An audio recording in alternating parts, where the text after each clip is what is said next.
Gente, vou falar agora então de formulação explícita, totalmente implícita e implícita. Então isso aqui vem na sequência do vídeo anterior a respeito do método de diferenças finitas. Então eu vou usar o método de diferenças finitas como uma ferramenta para explicar para vocês algo que é muito importante, que é o entendimento do que é uma solução explícita ou implícita. Tá? Isso aparece bastante, isso é algo que vocês precisam decidir na hora de resolver os problemas. Tá? Então vamos lá. Então, ó, a mesma equação de antes. Ó, condição de calor 1D transiente na forma discretizada é dada por. Foi a equação que a gente tinha visto anteriormente. Tá? No final do vídeo sobre diferenças finitas eu cheguei nessa equação. O que eu mudei, na verdade, o que eu acrescentei nessa equação são aqueles tetas ali. Não vão confundir o teta com o zero. Tá? O zero diz respeito ao quê? Que é a iteração, que é o passo de tempo anterior. Eu vou resolver para o passo 1, não botei 1 aqui, mas eu vou resolver para o passo 1, e o zero é o passo anterior. E o teta vai variar entre 0 e 1. Essa aqui é a derivada temporal. Ó. Nota aí que essa aqui é a derivada temporal. Então esses dois aqui eu não posso mexer, é o atual e o anterior, não dá para mexer aqui. Mas esse aqui sim eu posso mexer. É a minha escolha se eu vou avaliar ele no passo no instante inicial ou no instante da solução. Tá? Isolando o TP aqui, né? Simplesmente o que eu fiz de lá para cá foi isolar o TP. Eu já falei isso aqui, o alfa é o K sobre o ρCp, a difusividade térmica. E como, para simplificar a análise, tá? Eu estou seguindo o livro do Maliska, até para não ficar igual ao do livro, né? Isso aqui eu vou chamar de R, tá? Porque não vai me importar muito agora me preocupar nesse momento com ΔX, ΔT e alfa.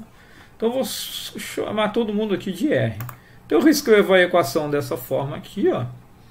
E aquelas três opções lá, explícito, implícito e totalmente implícito, depende de quem? Do teta. Então quando o teta é zero, eu vou ter uma solução explícita. Quando o teta for entre 0 e 1, vai ser implícito. E quando o teta for igual a 1, totalmente implícito. Tá? Eu tenho 2 slides para cada um desses aí, agora vamos discutir. Tá? Vamos começar pelo explícito. Formulação explícita. Notem as discretizações espaciais. Aqui, ó. PWE, isso aqui é discretização espacial. Peguei lá no meio do domínio, tá? Não é nem uma borda nem outra, no meio, lá um ponto qualquer que eu chamei de P. O ponto 10 é P nessa minha análise. Tá? A mesma análise precisa ser feita para o ponto 11. Vou escrever a mesma coisa para o ponto 11, para o ponto 12. Vou escrever uma equação igual a essa para cada ponto da malha. Tá? Então, o que ocorre? A discretização espacial e a discretização temporal. Eu tentei imaginar aqui, ó, você tem o tempo t, que eu vou chamar de 0, e tem o tempo t mais ΔT, que é onde eu quero obter a solução, que eu vou chamar de 1. E essas bolinhas, ó, azul e verdinhas, elas são representadas lá em cima para facilitar o entendimento. Então lembrem que eu falei, essa parcela que vem da derivada temporal eu não tenho como mexer. Então aqui vai ser 1 e aqui vai ser 0. Ponto. Aqui é o que eu quero calcular, no tempo que eu quero calcular, aqui no instante anterior. Não dá para mexer. Aqui que era teta, eu posso escolher.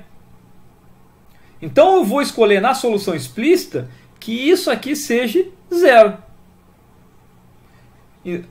Passa que tudo que é verde é conhecido do instante inicial, ou da solução do passo do tempo t. Né? Quando eu estou calculando em t mais ΔT, eu já calculei em t.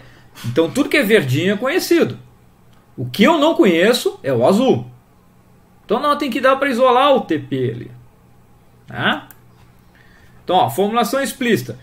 Como eu consigo isolar o TP, aqui embaixo ele já está isolado. Olha aqui, ó. TP igual a RTE 0 mais RTW 0 mais 1 menos 2R TP 0. Isolei o que eu quero calcular. Então, se eu conseguir isolar para essa equação, quando eu escrever a equação para o vizinho, eu vou isolar o vizinho. O volume 10, eu vou ter uma equação para o volume 11, uma equação para o volume 12, e que eu consigo calcular sem sem ter a informação desse vizinho. No tempo, né? Nesse tempo de solução. Eu preciso das informações no tempo anterior, né? No passado, pretéritas. Então fica esse lado. Notem que fica fácil daí resolver.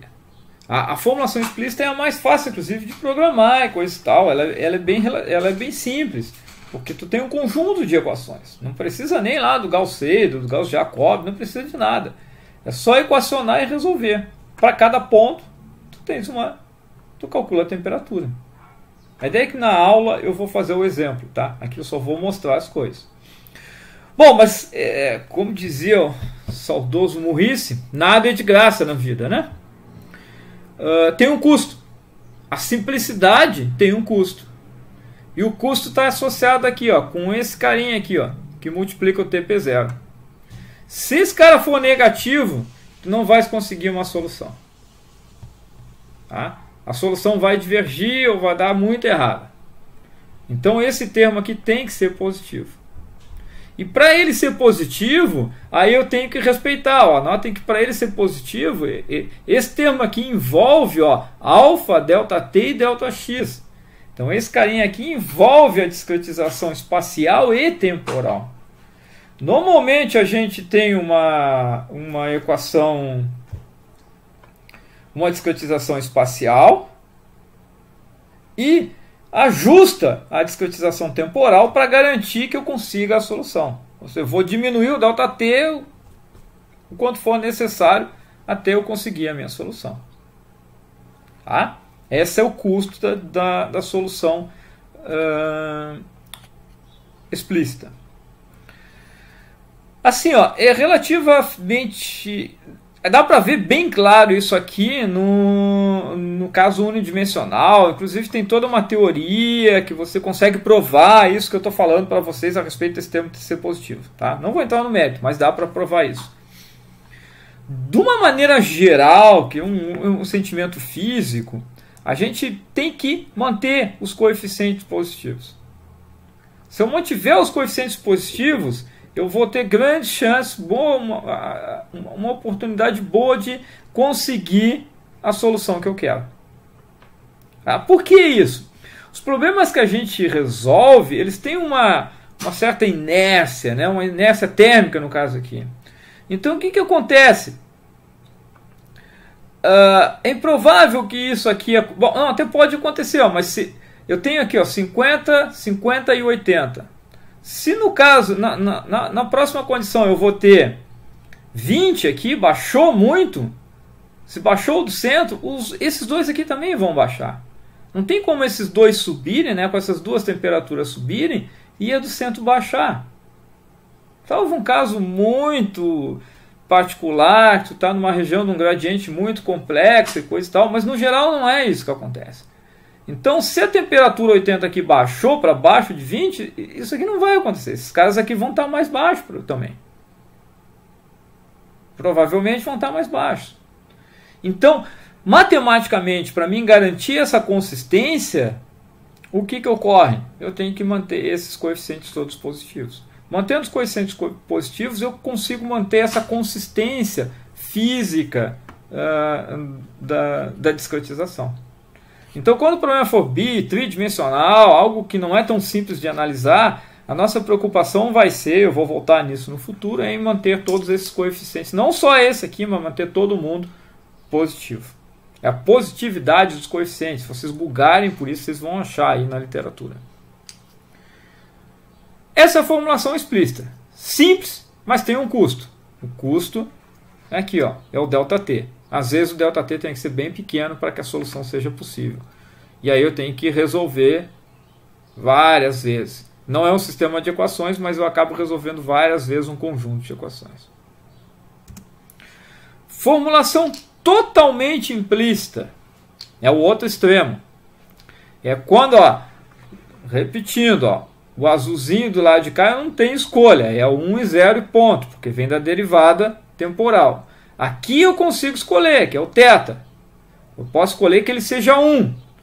No momento que eu faço que ele seja 1, eu estou dizendo que para calcular o P azul aqui, eu preciso saber o E azul e o W azul. O problema é que o E azul não foi calculado ainda, ele está sendo calculado agora nesse momento, em T mais ΔT. O que já foi calculado é o verdinho aqui embaixo, no tempo T. Então, eu acoplo a solução desse ponto aqui com a solução desse ponto, eu vou acoplar, vai ficar todo mundo acoplado. E o que ocorre? Ocorre que aí eu deixo de ter um sistema de equações, eu deixo de ter um conjunto de equações para ter um sistema de equações. Tá? E o sistema de equações, obviamente, é mais difícil resolver do que o conjunto de equações. E quanto mais pontos eu tiver, mais complicado vai ser. Por outro lado, né, e essa é a solução mais utilizada, é a solução implícita, tá? É o que normalmente você resolve. Se o solver não te perguntar, ele está resolvendo implícito. Estou exagerando, né? Mas é quase certo que se o solver não perguntar, ele vai estar resolvendo implícito. Tá? Mecânica dos fluidos, de uma forma geral. Ok? Por quê? Porque não tem a limitação ΔT. Em teoria, eu posso usar qualquer ΔT. Posso usar o ΔT, então, infinito, se eu não quiser a solução transiente. Posso fazer isso também. Então, em teoria, isso vai funcionar, vai convergir. Não é bem verdade, dá problema, mas é. Por quê? Olha, um indicativo disso, também tem uma teoria para o unidimensional, você consegue provar isso. Mas, de uma forma geral, ó, a equação já é fisicamente consistente, ó, porque todos os coeficientes vão ser sempre positivos nesse tipo de discretização, independentemente do ΔT que eu utilizar. Mesmo aqui esse termo. Ok? Então a solução implícita, ela é a preferida, normalmente ela é mais rápida, ela não serve para tudo, não é sempre a que é utilizada, mas ela é a preferida normalmente. E ela é mais rápida nesse sentido de que o ΔT pode ser qualquer um. Tá? Só que quando as coisas ficam difíceis, a gente acaba dando um passo atrás. A gente resolve implicitamente, porque o fato o sistema de equações, ao mesmo tempo em que ele te complica do ponto de vista computacional, numérico de resolver, ele te facilita do ponto de vista físico, porque tu estás acoplando todas as equações, toda a informação que você tem daquela solução, você está acoplando ela no sistema de equações. É diferente do explícito, resolve a temperatura de cada ponto praticamente independente do que está acontecendo com o vizinho. Então, quando você acopla e resolve o sistema, a solução é mais estável naturalmente. Então, tu precisa menos iterações, o passo de tempo pode ser maior. O custo é de ter que resolver sistemas de equações para cada passo de tempo, para cada avanço, para cada integração no tempo. Tá? E aí o que acontece? É óbvio, né? Sempre tem um intermediário. Eu posso ainda, o que a gente vai chamar aqui no livro do Maliska de formulação implícita. O que seria a formulação implícita? Eu estou no meio do caminho. Ó. O θ aqui, ó, eu nem mudei ele, ó, ele não é nem 0 nem 1. Na verdade, eu crio funções para ponderar essas variáveis aqui, ó, em função do que eu tenho azul, né, que é no tempo de solução, e o que eu tenho em verde, que é no tempo passado, né, na solução do tempo passado. Tá? Então, o mais famoso é o Crank-Nicolson, que ele faz essa ponderação aqui. Por que isso funciona tão bem? Funciona bem, principalmente quando é sistemas de equações, mas mesmo uma equação só. É porque ele estabiliza. Às vezes você tem um chute. Essas soluções todas são iterativas. Então, a explícita não chega a ser iterativa. Mas o sistema de equações, né, quando você tem um sistema de equações, você tem que dar um chute inicial para o sistema de equações. Depois eu vou falar em algum momento aqui do curso que a gente não usa métodos diretos, que são aqueles que não têm chute inicial, para calcular o sistema de equações. A gente sempre usa um método iterativo. E sempre tem um chute. E você pode chutar, às vezes, muito longe do que seria o real, dar um chute muito distorcido. E isso vai fazer o avanço,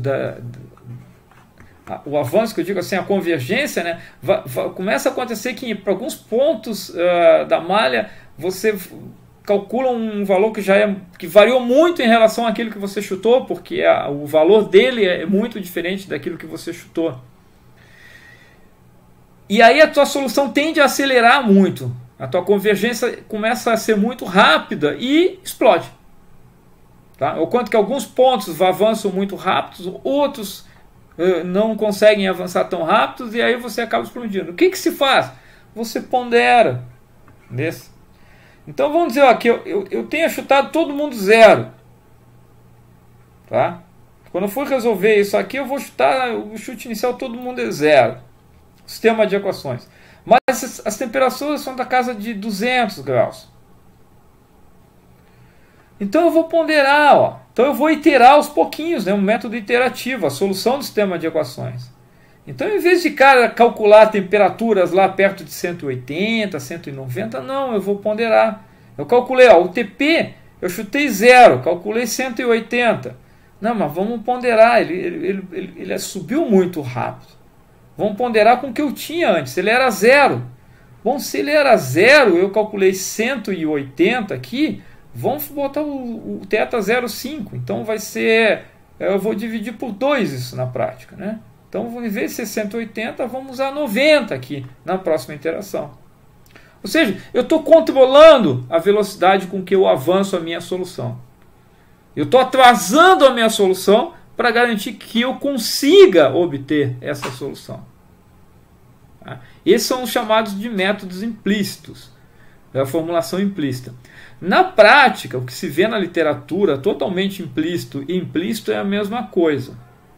Se não houver nenhuma menção lá, se o cara não explicar nada, ele vai estar usando o que a gente chama aqui de totalmente implícito. Se ele usar alguma coisa que não é totalmente implícito, aí ele vai dizer, estou usando um Crank-Nielsen, que seria a solução implícita, mas que é com essa ponderação aqui. Tá certo? O mais usado é o implícito, o totalmente implícito, mas isso aqui também acontece. Pode ser, aparece aí vai aparecer aí na vida acadêmica de vocês. Aqui eu juntei tudo, tá? Esse slide aqui, não vou gastar muito tempo repetindo o que eu já falei, né? Mas só para mostrar aqui, ó. Então eu sempre quero calcular o azulzinho, né? No explícito, ó, toda a informação é verde. No totalmente implícito, toda a informação é azul. Claro, o ponto P eu sempre vou ter nos dois tempos, tá? Porque vem da derivada temporal. Mas a informação que eu estou me referindo são os vizinhos, né? Então a informação dos vizinhos é só no azul, a informação dos vizinhos é só no verde, ó, no passo anterior. Ou eu uso tudo, né? Eu tento acoplar mais. Lembra que eu falei que aqui que o bom era ter informação de todo mundo, né? De todos os pontos da malha? A ideia aqui é semelhante. Você tem informação do tempo atual e do tempo anterior na tua solução. Então você acopla mais as coisas, você tem uma chance maior de conseguir a solução tranquila, né? Aqui eu só repeti as equações, tá? Não tem muito. Esse slide é mais para parar e pensar do que mesmo discutir, porque eu já discuti sobre ele, né? Mais para comparar juntos todo mundo no mesmo slide. Alguns comentários sobre as soluções, tá? A solução explícita, tá? É um conjunto de equações, também já falei, né? A ser resolvido. Eu tenho a limitação da solução explícita. Nesse caso, eu consigo calcular aquele. Eu mudei aqui e tal, né? O R aqui, né? Aqui tá errado, ó. Aqui é R. Tanto faz, ó. Esse Rzinho aqui e o tal ali de cima. Como isso aqui tem que ser positivo ou zero, né? O limite é que esse R aqui ou esse tal seja 1/2. Tem uma análise de von Neumann, tem a referência no livro do Maliska lá, vocês podem buscar. De uma maneira geral, eu quero manter todos esses coeficientes positivos. Botei tudo tal aqui, ó. Um errinho, depois vou corrigir. Eu tinha falado isso, né? Totalmente implícito e implícito. Bom, as duas soluções são implícitas. Então as duas têm a mesma característica. Sistema de equações a ser resolvido, sem limitação com relação ao ΔT. Né? Posso usar qualquer ΔT. E o coeficiente que multiplica o TP é sempre positivo. Não tem como ele não ser positivo. Então por isso que estabiliza a solução. E se eu só quero resolver regime permanente, eu posso fazer esse R, que na prática, ó, fazer o R infinito, na prática é fazer o ΔT infinito. Porque o Δx e o alfa não podem ser infinitos, mas o ΔT pode ser infinito. Quando o ΔT é infinito, você anula a derivada temporal e tu tem só a solução de regime permanente. Tá? Então, a divisão é essa, explícito e implícito, e o implícito ainda estou dando dois nomes aqui para algo que na prática seria a mesma coisa. Tá?